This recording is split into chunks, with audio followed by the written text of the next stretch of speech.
Добар ден, почитувани, ова е новото издание на емисијата за родителство, за практично родителство 0+ месеци на телевизија Телма. Колку пати се случило децата да претураат по храната во чинијата и да одбиваат да го изедат јадењето кое што вие толку трпеливо сте го подготвувале. Понекогаш не сакаат да го изедат зеленчукот што сте се обиделе да им го подметнете, или пак не се гладни, сакаат да си играат, како и да е, тогаш почнуваат манипулациите, преговараат уште колку залчиња, уште колку лажици да изедат и на крајот сите се незадоволни и нерасположени. Сега, доколку храната се сервира креативно и весело, тогаш можеби децата и нема да можат да одолеат на она што ќе им го дадете како оброк. На оваа тема денеска зборуваме со две мајки, исклучително креативни и би рекла уметници во кујна, а тоа се Бојана Митрикеска и Весна Каеска. Добре ни дојдовте. Добро ве најдовме. Благодарам на поканата. Поздрав до вашите гледачи. Вие сте професионално реализирани, но тоа не значи дека тоа е пречка за на вашите деца да им подготвите домашно подготвени оброци. Да започнеме од тука, дали вашите деца се јадачи или пак од оние прибирливите на кои што ништо не можете да им ставите во уста? Па, за среќа јас можам во име на мојот Максим и на Максим на Весна, среќа именјаци ни се децата. И се деца јадачи, значи немаме проблем на таа тема. Сте имале голема среќа? Среќа голема, точно. Интересно е што вие креативно ги сервирате оброците, не затоа што вашите деца не сакале да јадат, туку напротив, бидејќи можеби имате повеќе време, бидејќи не се убедувате на маса да јадат. Сплет на желби, околности, не знам, можеби малку повеќе слободно време и сето тоа излегува така како што вие го гледате, односно ти си ни долгогодишен од самиот старт член на нашата група, па има шанса да видиш како сето тоа изгледа. Меѓутоа ние со ова сакавме малку да ги поттикнеме оние дечиња кои што помалку послабо јадат за разлика од нашите максимовци. Така да две работи правиме.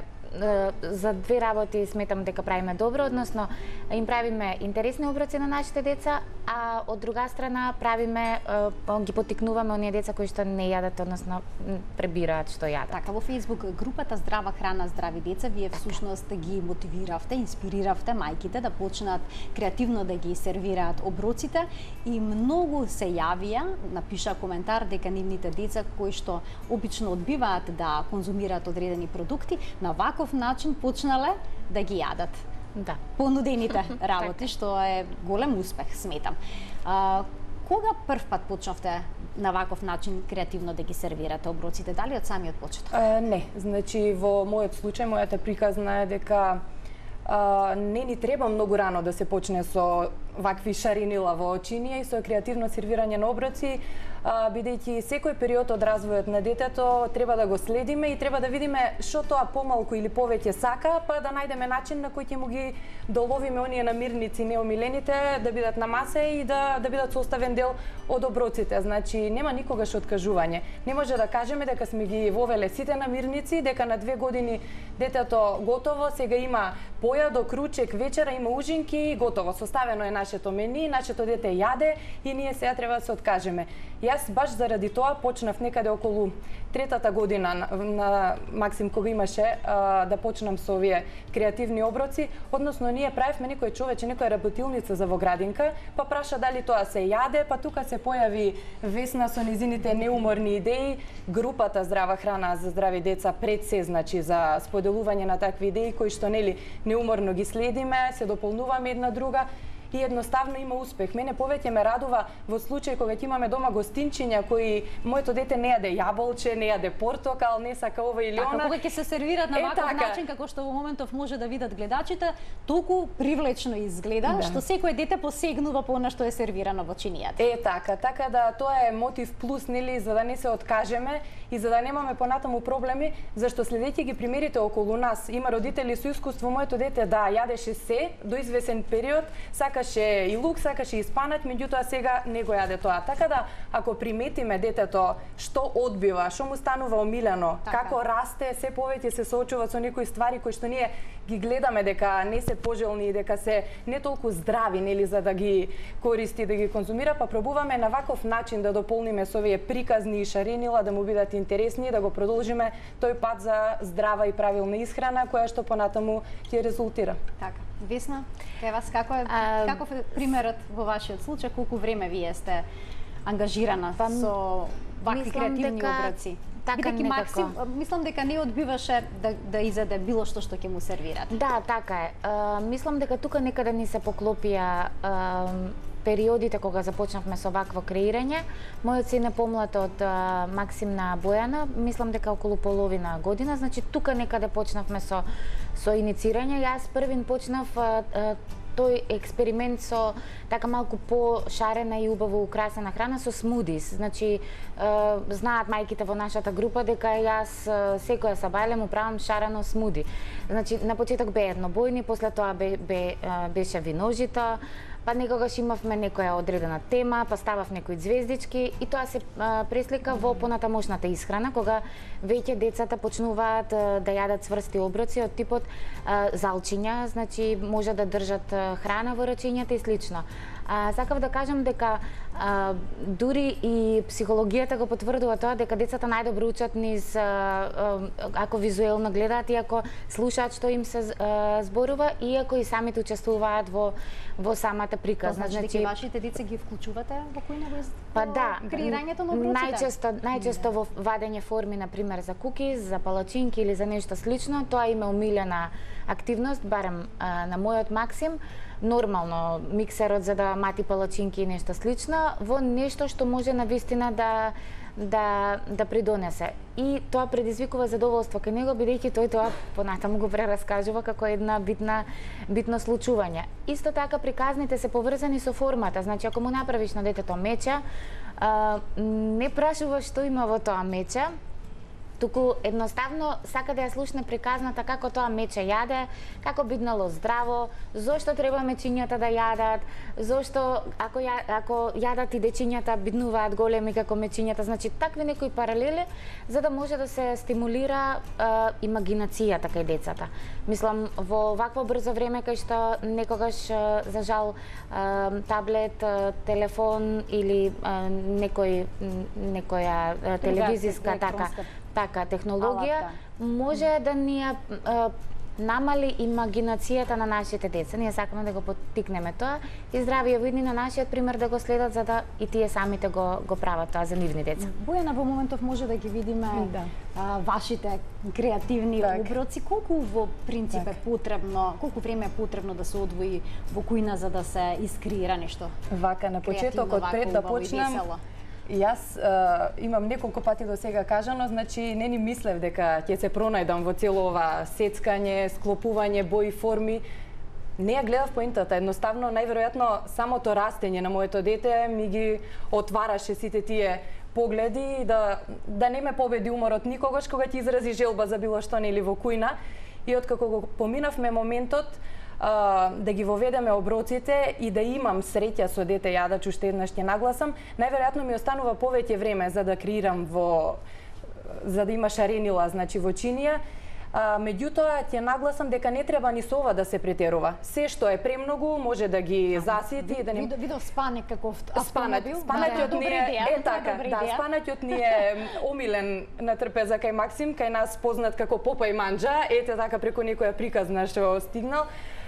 Така да најчесто бирам нешто што едноставно не може да одземе време, зашто сепак сето тоа овошје треба да биде изедено свежо и да не биде нели многу малтретирано, сецкано и да стои така во чинија. Значи пред се од тие причини не може нешто што се сецка долго и да го правиме, не знам, со сати, едноставно нема поента. Најчесто ги склопуваме приказните заедно со Максим, значи знае да изрази желба да правиме тоа, па среќа сега имаме нели многу идеи на интернет, може да искористиме некои од мајките во група исто така има доста креативни мајки што прават исто креативни оброци, па ќе најдеме некоја таква идеја, ќе искористиме. Значи ако е видено, ако имаме осмислено идеја, најчесто сме дома со неделен план, така ми е и полесно и да не ги дуплираме оброците што ги има во градинка нели за да биде разновидно, така да не одзема многу време. Весна, ви имате дома неделен план, разгледувате на интернет, па врз основа на фотографијата да го искреирате денешното мени? Јас класичен неделен план не правам, меѓутоа најчесто се водам по некое правило дека во текот на неделата треба да се запазат сите оние најдобри нутритивни оброци, со тоа што се трудам да има доволно протеини, доволно јаглени хидрати, да има месо и риба, се зависи од тоа во моментот какво е расположението. Меѓутоа, откако Максим тргна во градинка, значи постојано има и ручек кој што и тоа како не мора да го јаде, меѓутоа Максим одбира секогаш да јаде нешто и да каже. Се тоа што има ручек денес.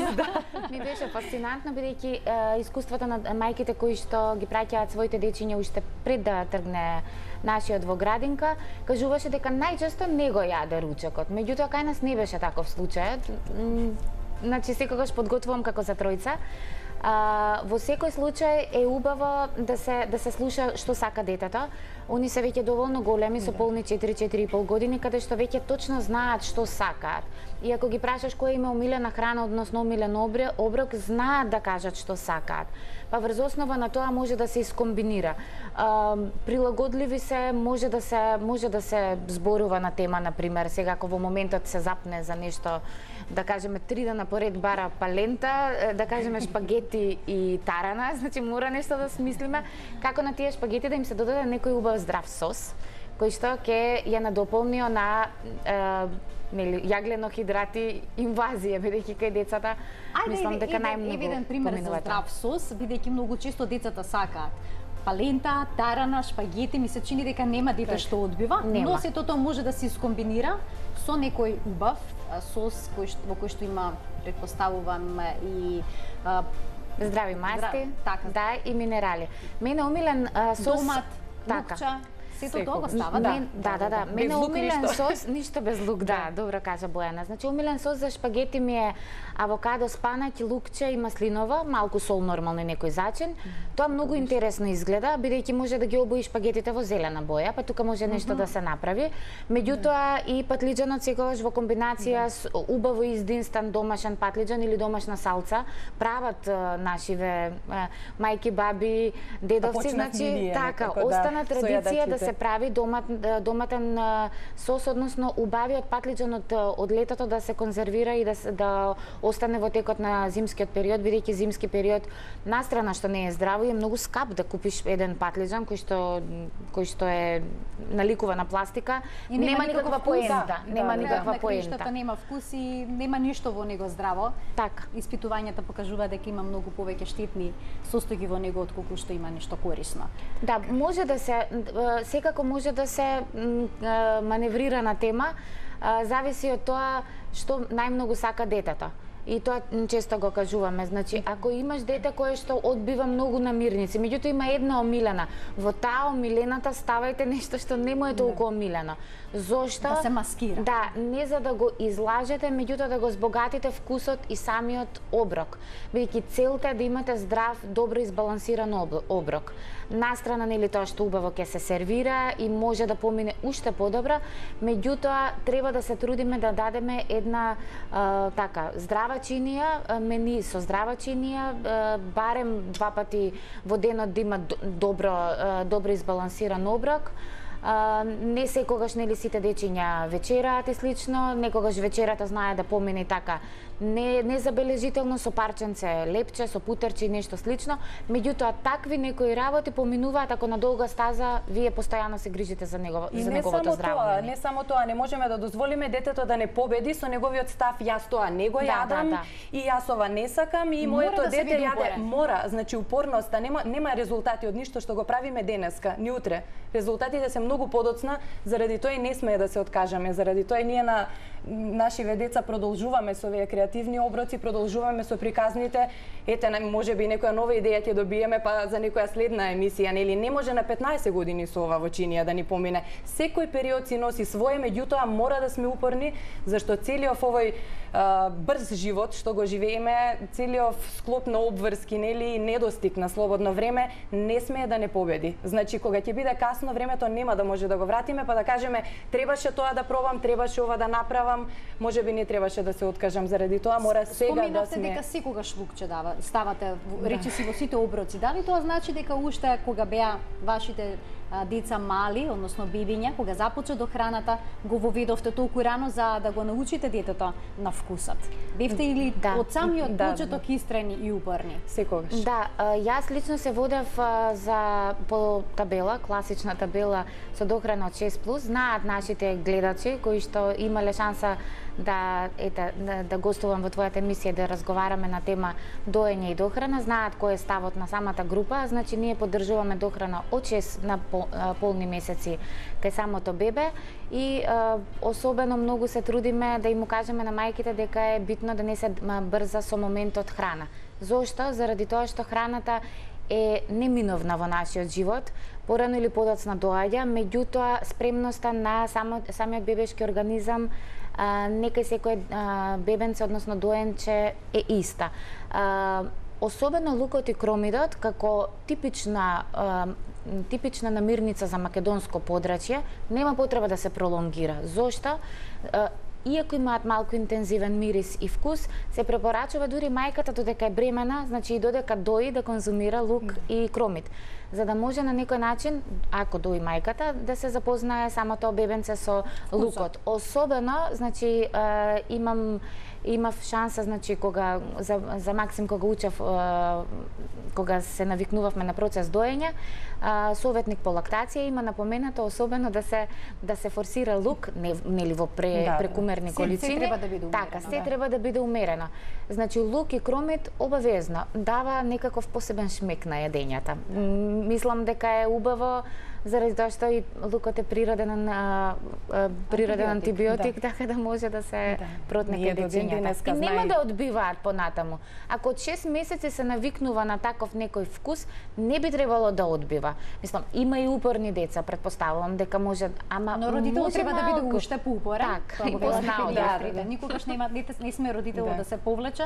Доколку детето одбива, после 2-3 дена повторно треба да му се понуди истата намирница или пак последна недела, после 2 недели и слично.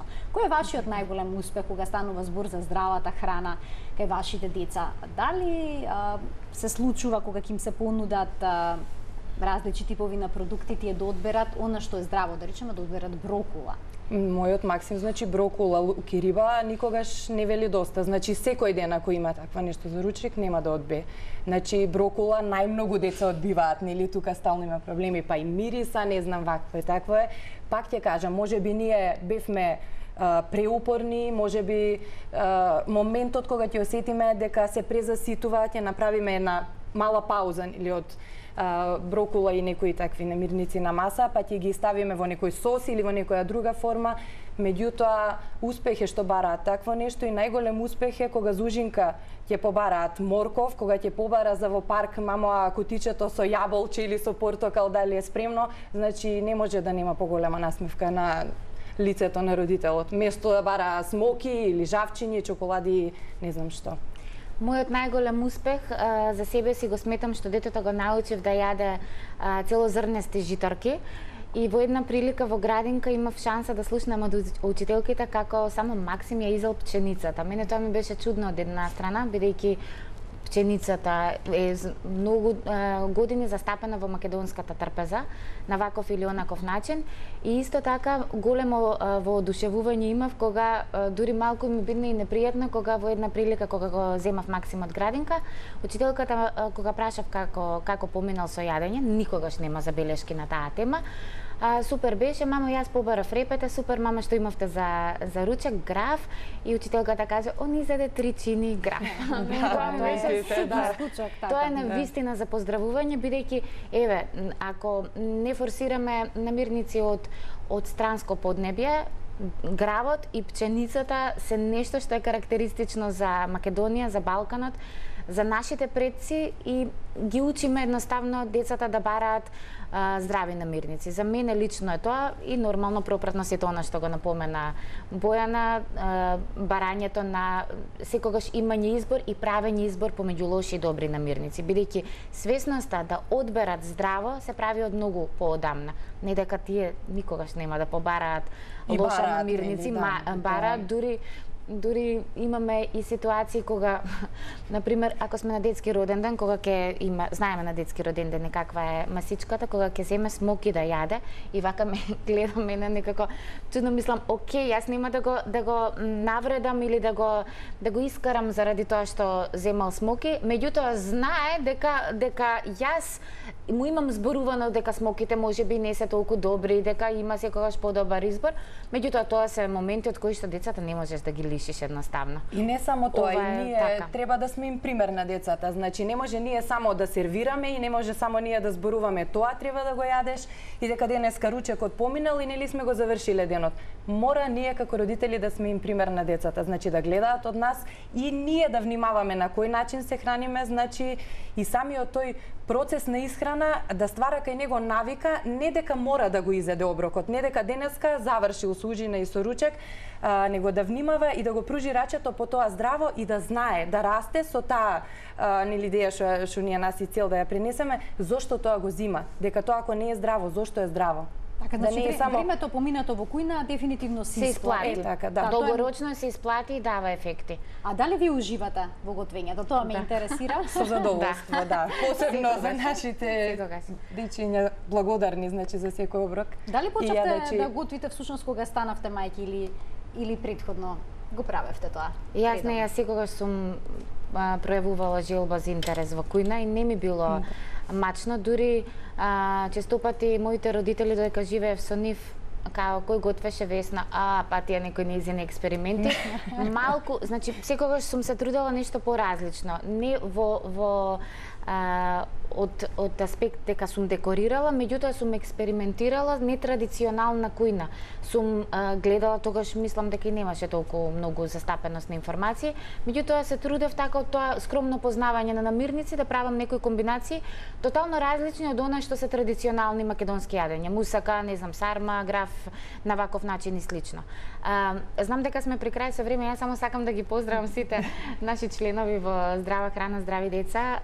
Што ги има, навистина се во голем број. Колку членови имате? Значи, проверив статистиката, бидејќи сум многу слаба со статистика, 31.660 членови.